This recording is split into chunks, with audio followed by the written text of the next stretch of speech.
Okay, here we are, part 3 of subjects and verbs. We are talking about phrases, and we're moving on to participial phrases. They are verb forms that are used as adjectives, nouns, or adverbs, and it consists of the verbal itself and its modifiers. So the verbal itself, like I said, is a verb form. So it can take an ing form or an ed form, and sometimes an n at the end, like known. But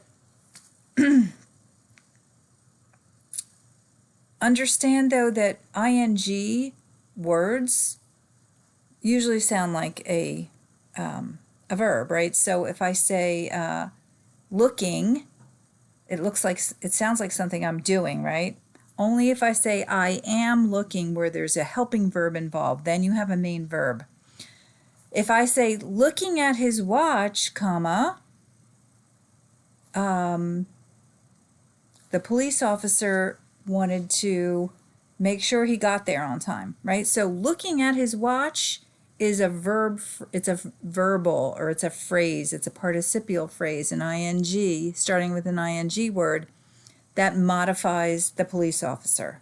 Let's see. Stopped in his tracks, comma, the postman turned around to see a ferocious dog. All right, so stopped in his tracks is not the verb. That is the modifier that's modifying the postman. The policeman is the subject, and stopped is the verb. So let's look at some of these. Example number 1, climbing the tree, the monkey foraged on bananas. So the participial modifying phrase is climbing the tree. It's an adjective that's modifying the noun monkey. The monkey is the subject, and foraged is the verb of the sentence. All right, so example 2, we watched the storm blowing eastward. It's an adjective modifying the noun storm.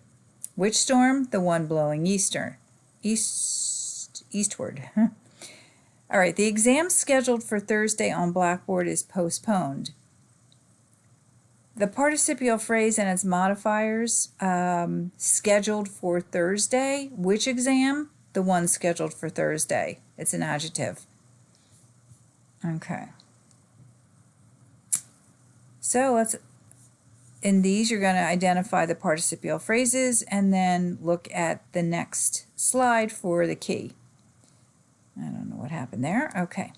Infinitive phrases, I mentioned this in a previous PowerPoint. It just consists of to plus a verb, any verb. To dance, to sing, to remember, to love, to have, to hold.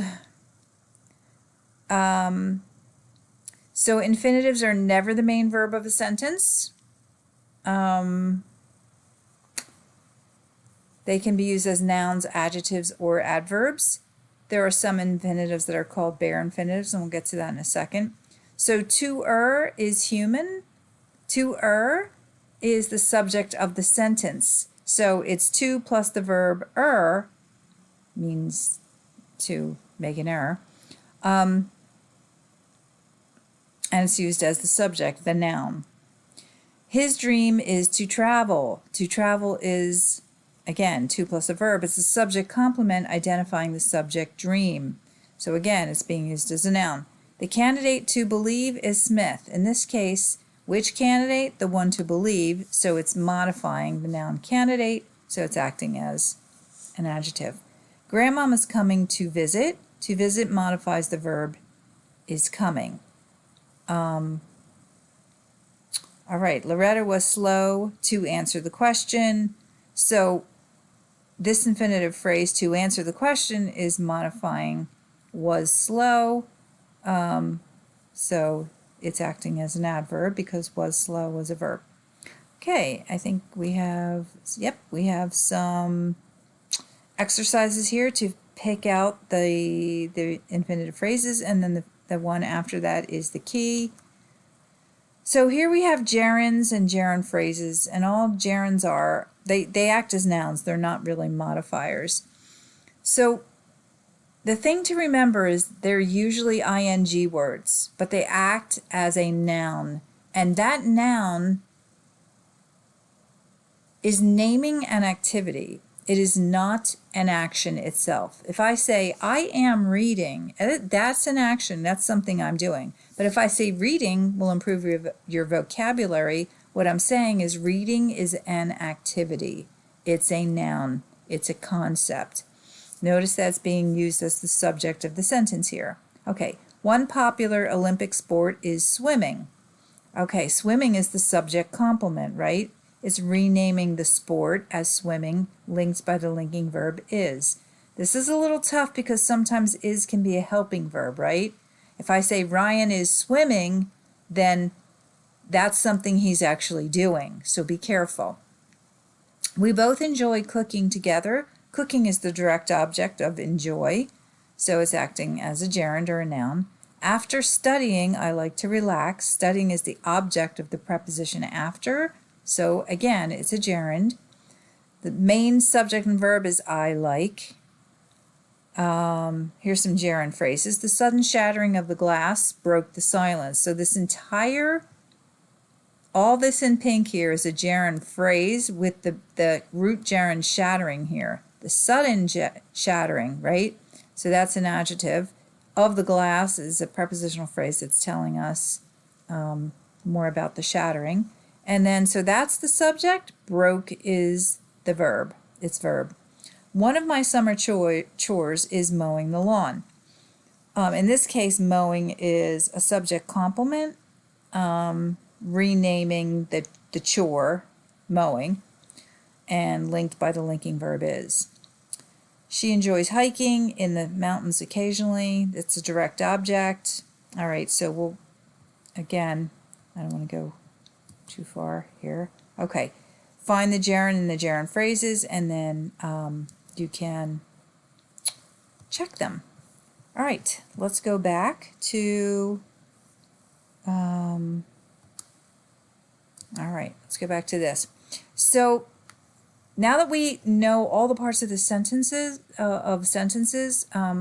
subjects, verbs, subject complements, and modifiers, verbals, then we know how to find subjects and verbs and differentiate them from other things that we see in the sentence, things that we might mistake for a noun, for example, a participial or a bear or an infinitive.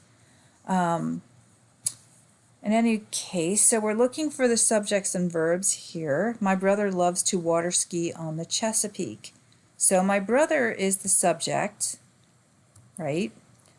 Loves is what that's the action, that's what he's doing. And here's to water ski, which is an infinitive, right? In this case, ski is being used as a verb. And on the Chesapeake is a prepositional phrase. So you can actually break down all the parts of his sentence to make sure, yes, this is definitely subject and this is its verb. When the moon is full, werewolves like to do their mischief. I'll take you through this one more. When is a word of dependency, and so this is a dependent clause, right? The moon is the subject, is the linking verb, and then full links the adjective back to the subject. So werewolves, here's the main clause, the independent clause. Werewolves is the subject. Like is what the werewolves are doing. To do their mischief, that is an infinitive. Okay. So again, find these and then look at the answer key. Okay, so took 2.5 entire PowerPoints to get through all of this, finding the subjects and verbs, but this should help you understand how to find subjects and verbs and how to identify different kinds of clauses and phrases, right? So we want to look for subjects and verbs in all our clauses, and then the reason we want to know about phrases is that we can eliminate them from the equation and know that, of course, the subject and verb cannot be found in any phrases. Okay, over and out. I hope this is helpful, and if not, or of course it's going to be somewhat helpful, but if you have any questions, please let me know, and I'm more than happy to help you. Over and out.